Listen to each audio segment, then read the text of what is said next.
Good morning, my fellow yogic travelers. I'm mighty glad to be alive today, and I hope that you are too, as we continue to live, laugh, love, learn, linger, live the life we love. Well, our present problems, that's our greatest opportunity. And inside our own head, our heart, is the secret council, the chamber where our decisions are made, the drafting room where our plans are being formed. So you could say that life is your laboratory and your mind is the workshop that's going to learn how to deal with it. Just like in yoga, perpetual research and experimentation. So the outer conditions of our life supply the material, and in some way they're almost always exactly what we need, even though sometimes we don't think so. But it's what enables us to take the next step forward and grow. So first bulb, then flower, first thought, then experience. So even if you think you're praying, take all the normal steps that you would to accomplish it, and let spirit in. You can't go on breaking the laws of this plane and expect everything to turn out, compensate for your foolishness. It just doesn't happen that way. So take your time. Realization is a matter of degrees. The spirit is always with us, whether we're aware of the fact or whether we ignore it. Just keep reminding yourself of the presence of spirit in your life, and let go, turn everything over to that. Next thing is, again, I'm honoring all the Native American influences that have happened in my life. And there's always the honesty, which is like satya or truthfulness in yoga. I probably feel more willing and safer now to tell the truth than I ever have. My courage guides me when I try to avoid issues that I'd rather not pay attention to or confront, or requires scathing honesty and candor.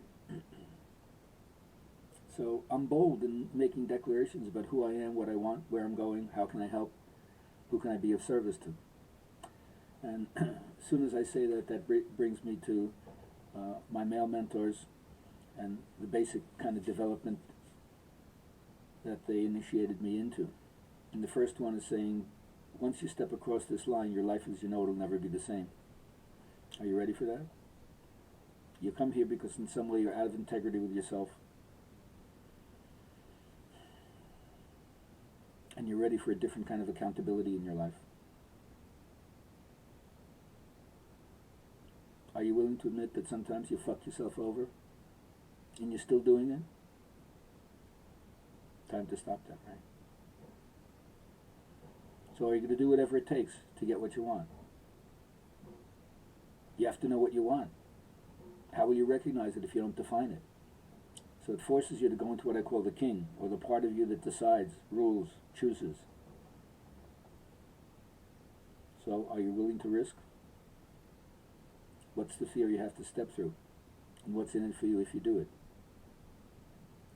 So I've learned to look back at my own childhood and teenage years as I was becoming a man and asking, what's my greatest need for my little boy, for my youth? And what vision do I have, how I'd like the world to be? If I could write it, create it, to make it as good as possible for everybody. And if I combine what I think I need as a little boy or as a teen who didn't get initiated into what I should do with my energy and how to fit in, combine need with vision of the world, and then you end up with what's called mission. Then you know where it is that you want to put your energy. You know where it is you want to serve. And the game is always to find a throne that's worthy to be loyal to.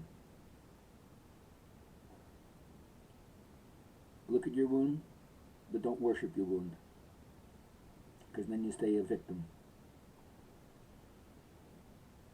Even though every now and then you got to descend and go down into the stuff.